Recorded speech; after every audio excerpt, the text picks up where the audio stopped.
Praise the Lord, glory to God. Kaya mga kaibigan namin sa Panginoon, yan ang isa sa nais ng Panginoon sa atin. Praise the Lord. Kaya yan ang isa sa nais ng Panginoon sa atin, na tayo mismo ay magtamo ng kaligtasan. Lalo tigit sa panahon natin, mga kaibigan, ang ating panahon ay pasama na ng pasama. Kaya ang sabi ng banal na kasulatan, mga kaibigan, kailangan pahalagahan natin yung salita ng Diyos. Sa pagdarating ng panahon, maging mahalaga lamang ito sa ating paggawas na ang sanlibutan ay maguna. Kaya habang may pagkakataon, mga kaibigan namin sa Panginoon, habang may pagkakataon, samantalahin natin ang panahon. Ito na yung panahon na ang Diyos na nanawagan. Paano ang Diyos na nanawagan? Sa pamagitan ng pangangaral ng kanyang mga salita. Praise the Lord.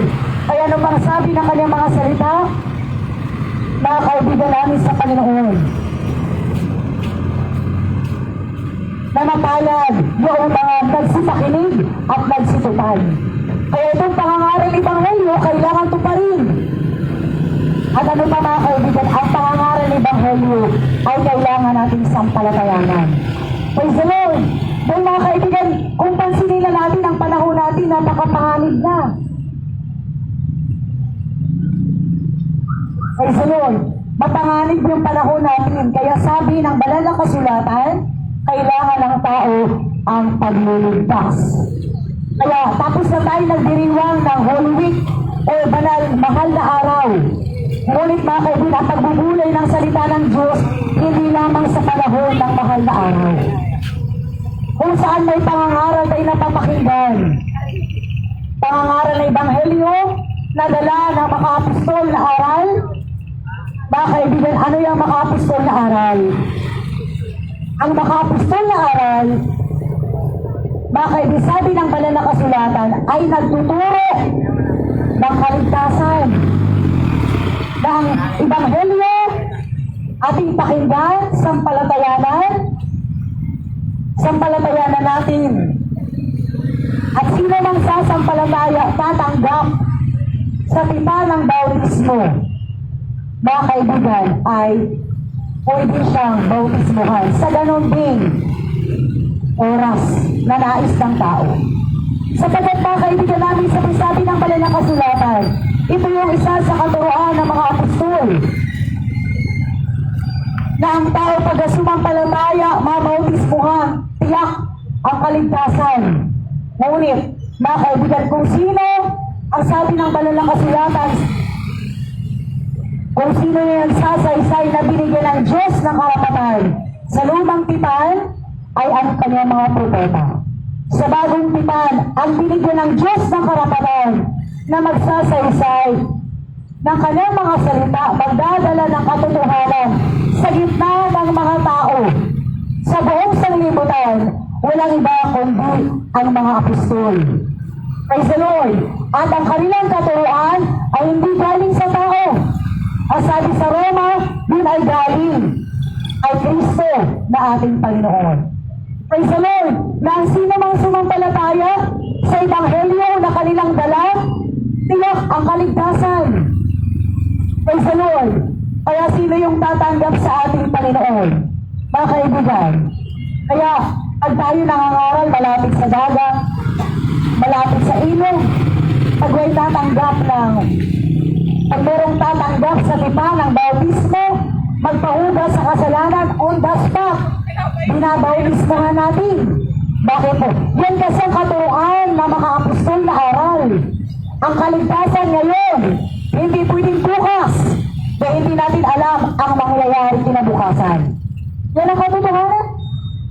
Kaya sa atin ang banal na kasulatan sa Korinto, ngayon ang araw, ngayon ang panahon ng kaligtasan.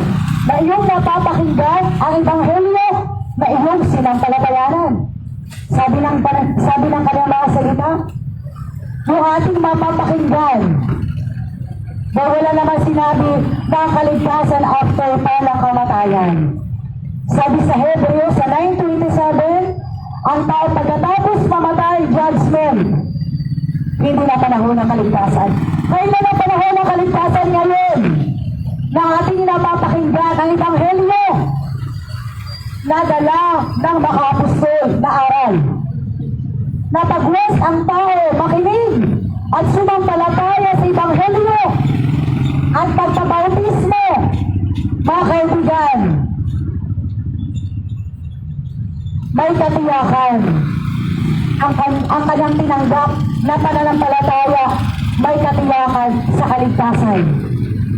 Bakit may katiyakan sa kaligtasan yung ating pagsampalataya, pagtanggap sa Panginoon? Sapagkat si Christ ay nabuhay na maguli. Maliban na lang kung ang Kristo, ang Panginoon, hindi nabuhay na maguli, wala tayong pag-asa sa kaligtasan. Walang pag-asa yung ating pagsampalataya. Kaya mga kaibigan namin sa Panginoon ngayon, ang panahon ng kaligtasan. Hindi bukas, dahil hindi natin masasabi ang buhay natin bukas, maging kami na mga mangangaral. Wala nakapagsabi sa amin, bukas, mamaya, nandito pa kami sa mundong ibabaw. Dahil mga kaibigan, tayong Diyos lang ang nakakaalam kung hanggang kailan tayo dito sa mundo. Pero ang tiyak natin, praise the Lord, ang katiyakan mga kaibigan, na ang tao mismo, pagsasampalataya sa Ebanghelyo, mga kaibigan na dala na mga apostol na aral, merong katiyakan tayo sa kaligtasan ng ating mga kaluluwa. Sapagkat yan ang pangako ng Panginoon. To God be all the glory. Kaya napakahalagang bagay na yung salita ng Diyos na ating napapakinggan, na dala ng mga apostol na aral, mga kaibigan, ay merong katiyakan sa tunay na kaligtasan mula sa ating Panginoon. To God be all the glory.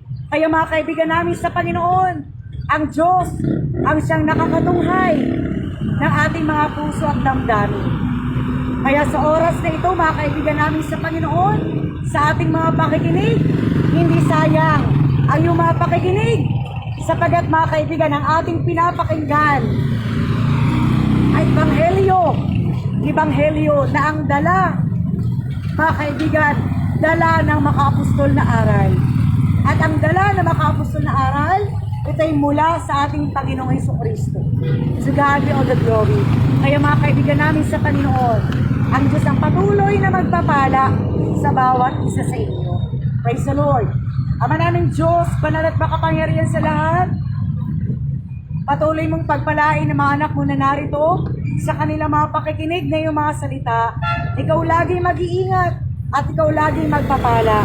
At ang mga salita mo na aming napapakinggan, ito'y magbibigay sa amin, magdadala sa amin sa katiyakan ng kaligtasan ng aming mga kaluluwa. Pagpalain mo, Diyos, ang oras na ito at ganun din, Panginoon, ang kanilang mapagtataguyod sa iyong misyon ay balik mo masagana ayon sa iyong pangako. Salamat po, dakilang Ama. Ingatan mo ang kanilang mga pagbibusiness, ang kanilang mga paghanap buhay. Ganun din ang aming mga kaibigan na mga namamasada. At aming mga kaibigan na may mga karamdaman, ikaw siya magpapagaling. Salamat po, Mananging Diyos, lingapin mo kanilang mga pagbibigay, pagtataguyod sa misyon. Salamat, dakilang Ama, sa pangalan ni Jesus. Amen.